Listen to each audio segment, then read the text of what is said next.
Thanks so much for being with us here on Atlanta News First Plus. I'm Joy Lim Nakran. Just want to share with you some of the top stories that we're following right now, beginning with a shooting investigation that's underway at a MARTA station. All right, so let me just show you this video from the scene where the shooting is underway. So this is a shooting investigation is underway. So this is just near the MARTA 5 Point station. Atlanta and MARTA police both responded to the scene just outside the station.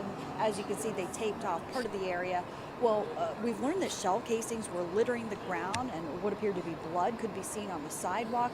Investigators also bagged up clothing, taking it away for inspection. Northbound and southbound trips from the 5 Point station blocked and rerouted due to the police presence, MARTA said on X, formerly known as Twitter.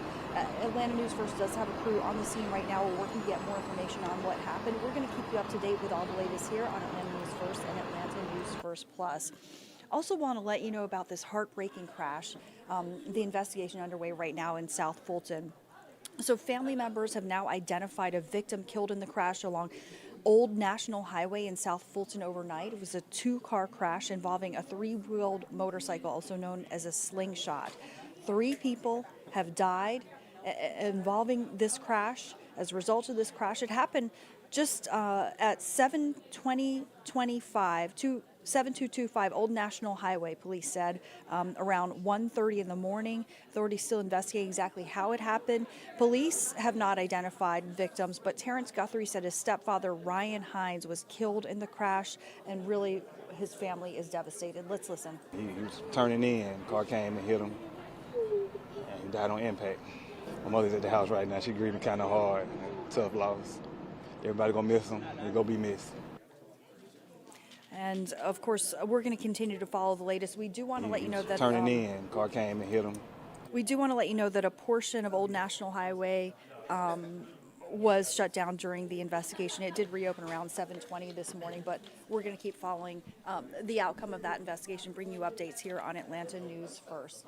Okay, I also want to let you know about the State of the Union address, because this was really noteworthy. President Joe Biden actually discussed the death of a Georgia woman, Laken Riley.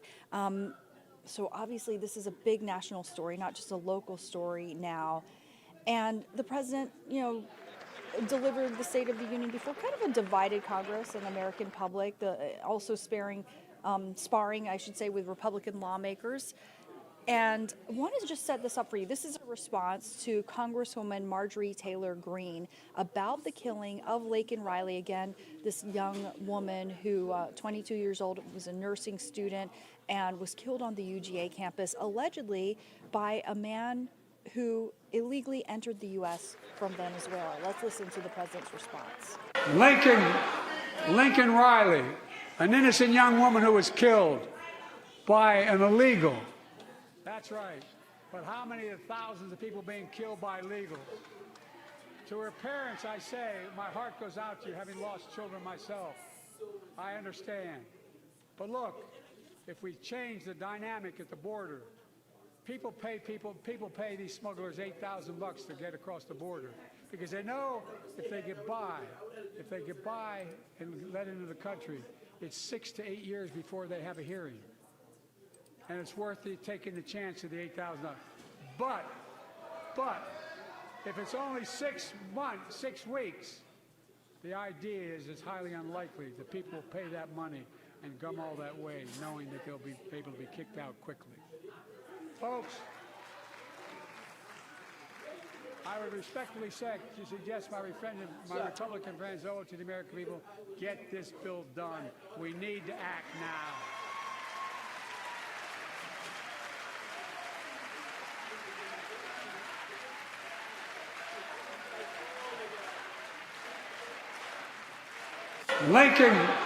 Laken Riley.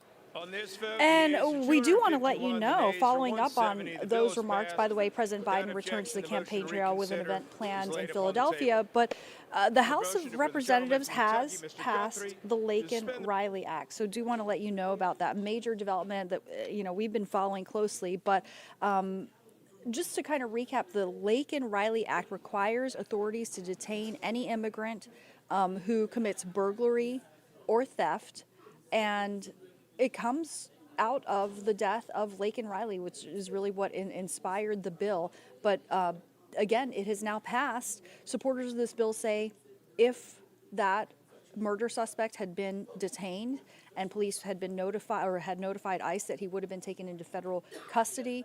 Obviously, very heated debate. We're going to discuss this a lot more closely a little bit later on today. I actually have an immigration attorney and a magistrate judge joining me at 1 p.m. for our stream then, Judge Kimberly Bando. And we're going to talk about the Laken Riley Act, what it means for immigrants, what it means for just the general public, if in fact it makes it a safer society and a safer community here in Georgia in particular.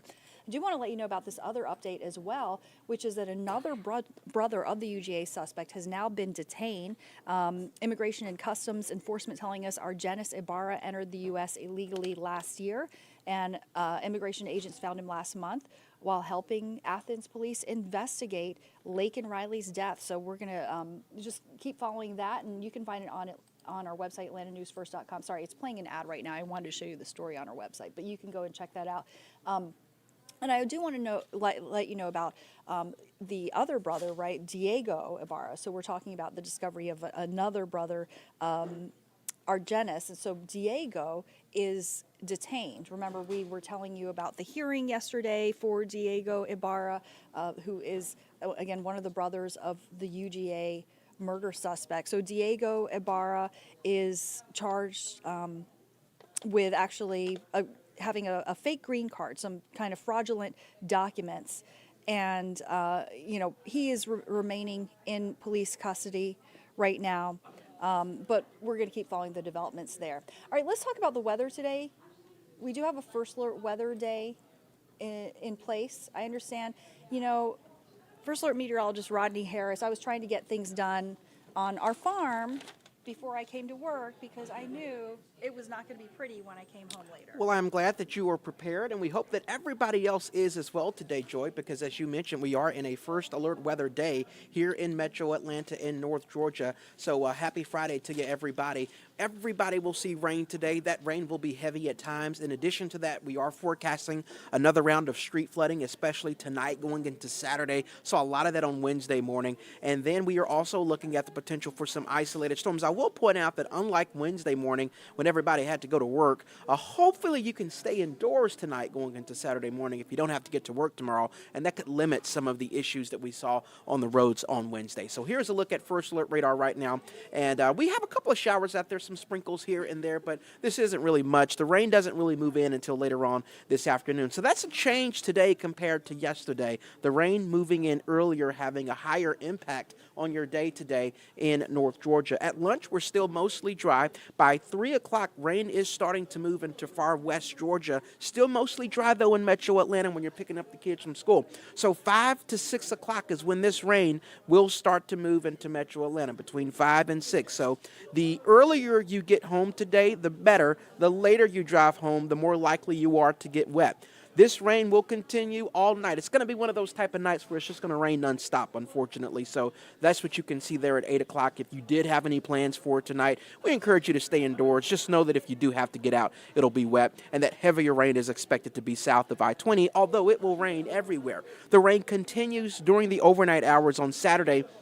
I talked about this earlier on Atlanta News First on television. Saturday morning, 2, 3 o'clock in the morning, we will be watching for at least the potential of some isolated storms. Flooding is by far the highest risk that we're seeing tonight with this weather system that's moving through. But overnight, we can't rule out some isolated storms. So we do encourage you to download our First Alert weather app to make sure that you have those alerts ready to rock and roll, because since this is going to be an overnight event, it's important that you get those audio alerts if there is some kind of a warning that's issued for your area. All of this rain will be south and east of Metro Atlanta by 7 o'clock on Saturday morning. And yes, we will still see a stray shower or two throughout Saturday morning, but then it'll be mostly dry by Saturday afternoon. So here is a look at your rainfall totals. This is right now through Saturday. And as you can see, in the city of Atlanta, about an inch of rain is expected. As you go south of I-20, that goes up to 2 inches. Some locations could see 3, 4 inches of rain from LaGrange down toward Thompson. So the further south you go, go, the higher your rainfall totals will be. We are under a flood watch this evening through Saturday. That includes all of North Georgia, and that highlights the potential for street flooding. I want to point out that even though the entire or all of North Georgia is under this flood watch, the highest overall risk for flooding will be south of I-20, where you see this area in red, and that's because that's where the highest rainfall totals are expected. So Carrollton, Union City, Fairburn, Conyers, McDonough, for those of you in LaGrange, and Barnesville, and Griffin, you have the highest overall risk of flooding. That's tonight going into Saturday morning, so definitely pay attention to that. That's why we're asking you to just stay indoors if you can, because that risk of flooding will be high, particularly for those of you south of I-20. So buckle in. We have some rain moving in again. That rain moving into Metro Atlanta between 4 and 5 o'clock this evening. So as you're driving home from work, and that will continue tonight through about 7 o'clock on Saturday morning. I will tell you that by Sunday it's dry and cooler, and next week is mostly completely dry. So we do have some better weather coming next week. But we'll get you to this first alert weather day, and we'll continue to keep you up to date on any changes to your forecast throughout the course of the day. We hope you guys make it an amazing Friday, and until next time, we'll see you soon.